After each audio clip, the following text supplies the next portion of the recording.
segunda metade do século XX, viu surgir a última onda nacionalista do mundo. Entre 1956 e 1962, o Império Francês na África praticamente acabou, apesar que esse país ainda manteve algum controle formal na região até 1977, quando ocorre a independência da sua última colônia no continente, o país de Djibouti. Nos anos 1960, 3 colônias da Bélgica também se libertaram formalmente do seu colonizador. Na década de 1970, o Império Português se desfez em 2 anos, né? Tanto na África quanto na Ásia. Entre os anos 1960 e 1984, o Império Inglês acompanhou a libertação de suas colônias na África, e nesse período de 24 anos foram 15 independências nesse continente. Na América, que 12 colônias se libertaram, principalmente nos anos 80, e na Ásia, onde 6 colônias se tornaram independentes no período. Ou seja, ao todo, pelo menos 40 nações conquistaram sua independência política na década de 1960, outras 20 nações surgiram na década de 1970 e mais 5 nações se estabeleceram na primeira metade da década de 80. Bom, ao fim dessa onda de independências, em 1983, Benedict Anderson publicou seu livro, que se tornou uma referência sobre o tema, Comunidades Imaginadas. Curiosamente, o pesquisador britânico não nasceu em solo britânico, ele nasceu na China, um território muito ligado ao Império Inglês, né? Teve as guerras coloniais, a Guerra do Ópio, né? A manutenção do controle de Hong Kong e Taiwan até 1997. Pois bem, é sobre comunidades imaginadas que nós vamos falar hoje no vídeo, logo após a nossa vinheta.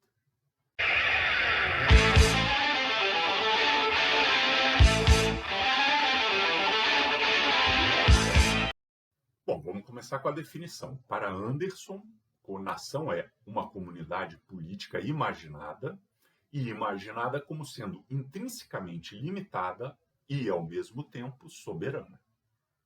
Bom, então vamos pegar os tópicos aí para entender o que ele está falando. O autor destaca que se trata de uma comunidade porque se concebe uma fraternidade e uma camaradagem entre iguais. Uma empresa não é uma comunidade, porque ali nós não temos todos iguais. Existe um caráter imaginativo, né? É uma comunidade imaginada. Esse caráter imaginativo deve-se ao fato de se criar uma imagem comum, de comunhão de todos os membros da nação, mesmo que não haja necessariamente nenhuma interação entre eles. Né? Estamos aqui, estou gravando esse vídeo em junho de 2024, exatamente um mês depois que começou a tragédia absurda das enchentes no Rio Grande do Sul. E todo o país se mobiliza, tanto com contribuições, com doações, com trabalho voluntariado, mas mesmo quem não pôde fazer isso, se mobiliza internamente de solidariedade. Bom, mas será que todas as pessoas que se mobilizam conheceram algum gaúcho? Já foram alguma vez ao Rio Grande do Sul? Não. Né? Mas mesmo assim nós estamos unidos, nós nos sentimos unidos. O problema deles nós sentimos como também é um problema nosso. Alguém pode pensar, porque o ser humano é generoso. Então, como eu falei, nós temos hoje também essa crise muito grande na Palestina. E óbvio que todos nós temos, óbvio que muitos de nós têm alguma solidariedade com o povo argentino. Mas nós não podemos comparar a solidariedade que temos com o povo argentino com a solidariedade que temos com o povo gaúcho. Porque, no caso do Rio Grande do Sul, não é a solidariedade com o outro povo, é com nós mesmos. Então, é esse caráter imaginado. Mesmo que eu nunca tenha ido ao Rio Grande do Sul, mesmo que eu não conheça aquelas cidades, eu sei que ela faz parte da minha comunidade. Ainda é importante a gente destacar aqui que Anderson fala que a nação é limitada. Por quê? Porque não existe uma nação que abranja todo mundo, todas as pessoas, nem todo o território do mundo.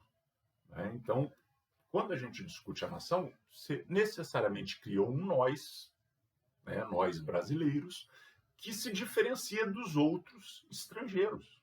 Anderson ainda diz que a nação é soberana porque nenhuma nação quer deixar que o seu destino seja guiado pelos outros estrangeiros. Tá? Então, essa é a definição de Benedict Anderson para a nação.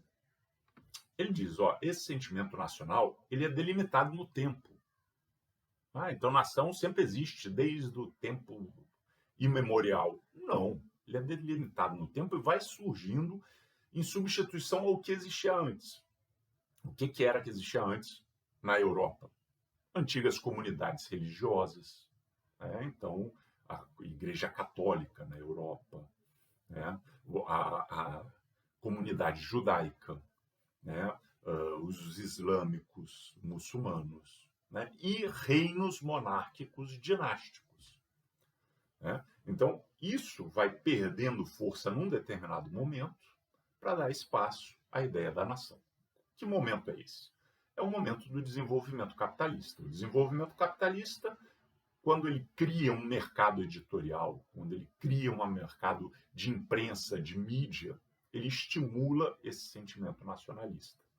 Ao mesmo tempo, o sentimento nacionalista alimenta um mercado nacional, que é fundamental para o desenvolvimento capitalista. Então, você veja que é um processo de alimentação, retroalimentação, que não é o caso de inventar a roda, o que veio primeiro, o ovo ou a galinha, mas é a gente entender que a nação é fruto do capitalismo. Então, antes desse capitalismo, nós tínhamos quais nações? Não tínhamos nações. Mas você falou das comunidades religiosas, como é que elas se uniam? Elas se uniam por linguagens sagradas, linguagens que davam acesso ao divino. Essa língua é um privilégio de poucos, e esses poucos se uniam numa comunidade. Eles se conectavam, trocavam, eles se identificavam por meio dessa língua sagrada. Um exemplo que o autor usa é o Ummah islâmico. Agora, outro que é mais próximo da gente, que a gente consegue entender melhor, é o clérigo católico transeuropeu. Qual é a linguagem sagrada deles? O latim. E a Igreja Católica, por meio do latim, a missa rezada em latim, comunicava aquele padre, aquele bispo, aquele papa, aos desígnios divinos. Mas também era por meio do latim que um missionário no Brasil falava com um cardeal em Roma, ou com um bispo armênio ou francês. Veja, esse grupo, o clero, ele estava unido, independente de qual é o território que ele está atuando, o povo do qual ele vem. Então, a união dessa comunidade não era baseada na ideia da nação, mas sim na ideia da religião por meio de uma linguagem específica. Veja que existia uma distância entre o clero e a população em geral. E no caso das monarquias, você imaginava que havia um centro elevado que deveria comandar toda a sociedade que ficava no seu entorno. E esse centro, por que ele era o principal? Porque ele tinha uma revelação divina. Os reis, os nobres, eram descendentes diretos dos deuses. Pois bem, o que Anderson percebe é que com o fortalecimento daquela linguagem vernacular, a nossa linguagem que nós vamos usando no dia a dia, o poder do latim vai se enfraquecendo.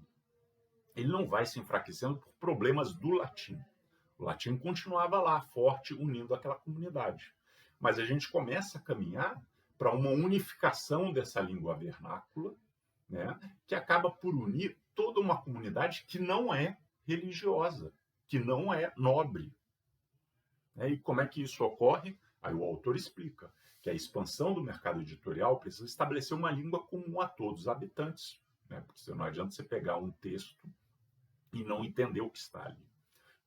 E nisso aí ele vai se aliar ao processo de alfabetização da população.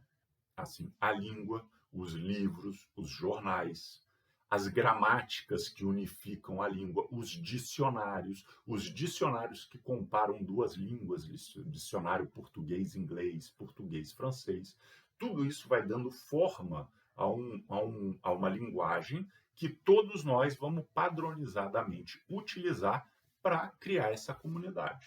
Bom, e essa comunidade era formada por quais grupos? No começo, as classes médias liberais, a burguesia ascendente, então estavam ganhando aí um poder econômico, frente à nobreza, frente aos religiosos, mas não conseguiam se conectar. Não sabiam o latim, não tinham as relações de parentesco que uniam as diversas dinastias europeias, né? Como é que eles vão se conectar?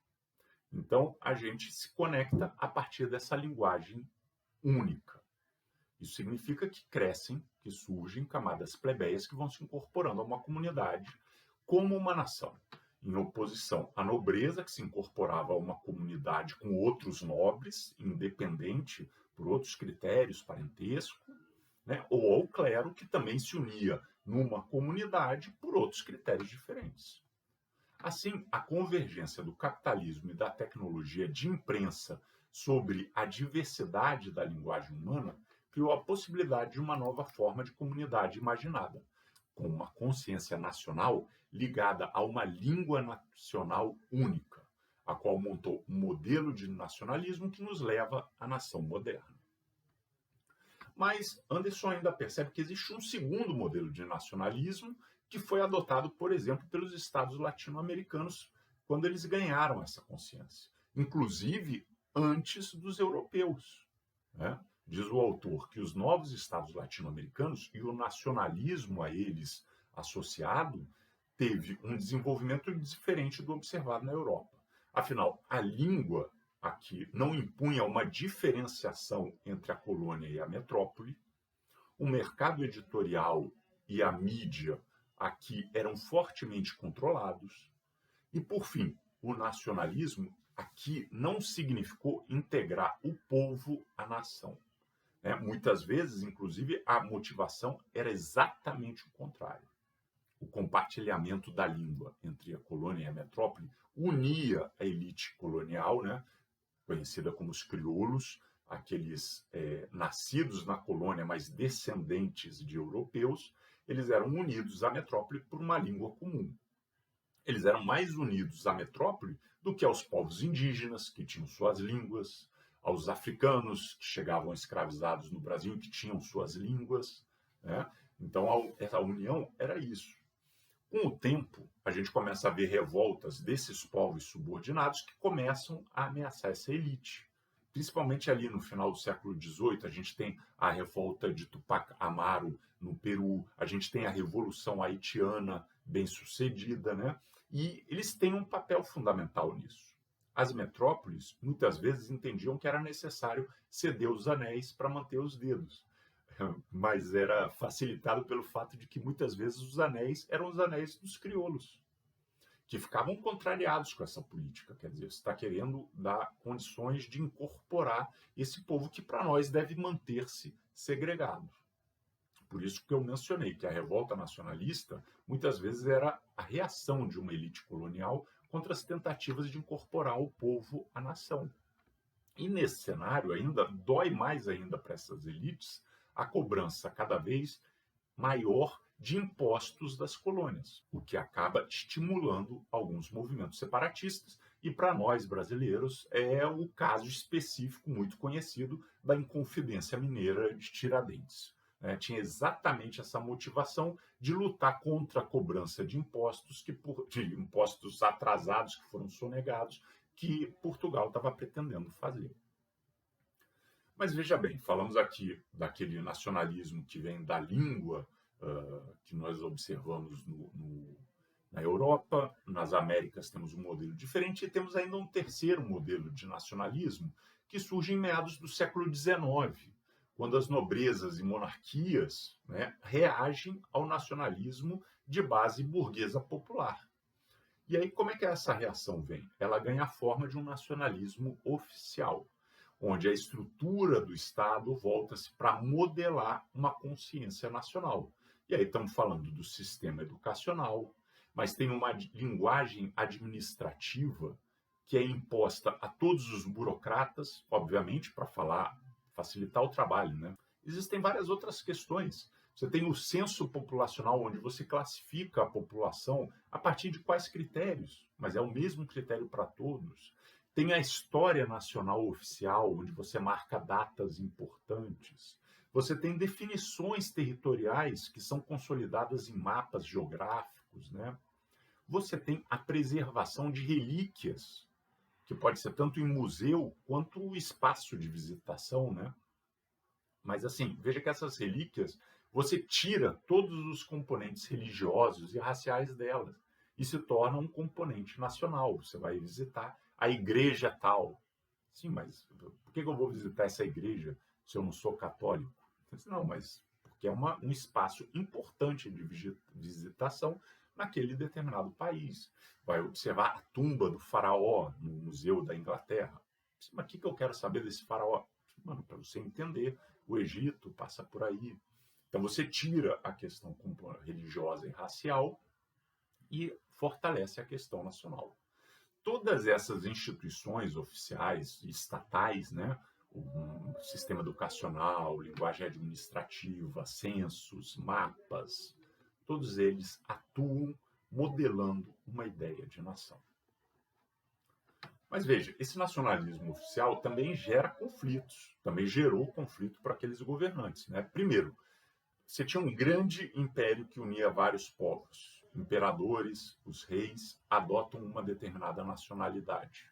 Existem povos que estão nesse império, mas que não são dessa nacionalidade que foi adotada pelo rei ou pelo imperador.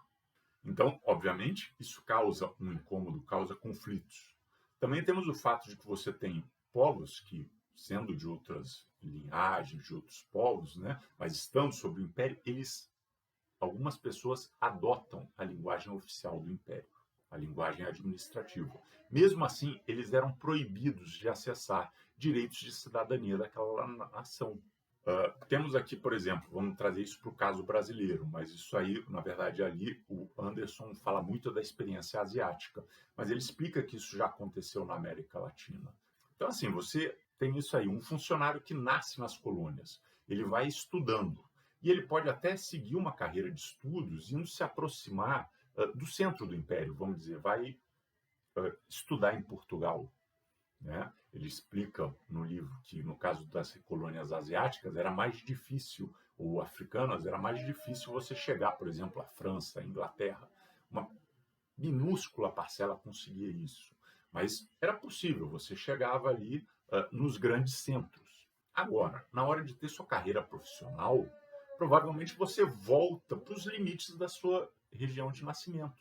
E você não tem a perspectiva de ter acesso aos mesmos postos de trabalho que um cidadão do mesmo império que o seu, mas que nasceu na metrópole, né? Então, isso também gera um conflito muito grande.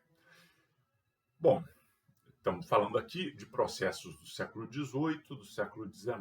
Evidentemente, o autor entende que esses diferentes modelos de nacionalismo, nacionalismo vernacular, crioulo, oficial, são copiados, são adaptados, são aprimorados de acordo com a situação concreta de cada nação. Então, estamos falando aqui de um tipo ideal weberiano, mas que quando a gente vai estudar o caso de cada nação, você vai ter ali suas particularidades. E é a partir disso que ele entende a terceira onda do nacionalismo, que é essa que varre o mundo depois da Primeira Guerra Mundial, principalmente após a Segunda Guerra Mundial, como a gente falou aqui no começo desse vídeo, né? No caso das independências dos anos de 1950, 1960 e 1970, tem aí um mix variado dos modelos acima, né? Com as especificidades nacionais, sempre frisando isso, né? Grosso modo, a gente tem uma língua colonizadora na administração pública, no sistema educacional, que vai ranqueando o acesso de uma camada maior da população para essa língua, né? Como a gente viu no modelo vernacular europeu. A gente tem uma certa mobilidade educacional rumo ao centro da metrópole, mas uma mobilidade profissional e administrativa muito mais limitada, como a gente viu, por exemplo, no modelo crioulo. E temos uma percepção de uma integração à nação que é diferenciada entre aqueles que nascem nas colônias e aqueles que nascem na metrópole. Como a gente viu, uma situação de conflito no nacionalismo oficial.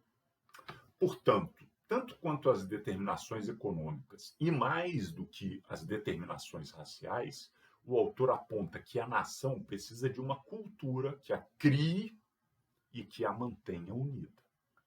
E aí eu vou novamente recorrer aqui a uma citação do autor. Ele diz que O que estou propondo é o entendimento do nacionalismo, alinhando-o não às ideologias políticas conscientemente adotadas, mas aos grandes sistemas culturais que o precederam, a partir dos quais ele surgiu, inclusive para combatê-los. E quanto mais essa cultura se espalha, mais ela estende os seus braços. Bom, com isso aí, eu acho que esse é o grosso da ideia produzida por Benedict Anderson nesse livro Comunidades Imaginárias.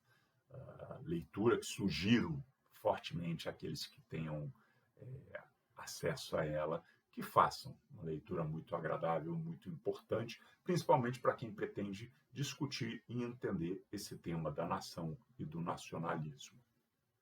Dito isso, eu encerro o meu vídeo, agradeço a atenção de todas e todas e desejo a todos e todas bons estudos.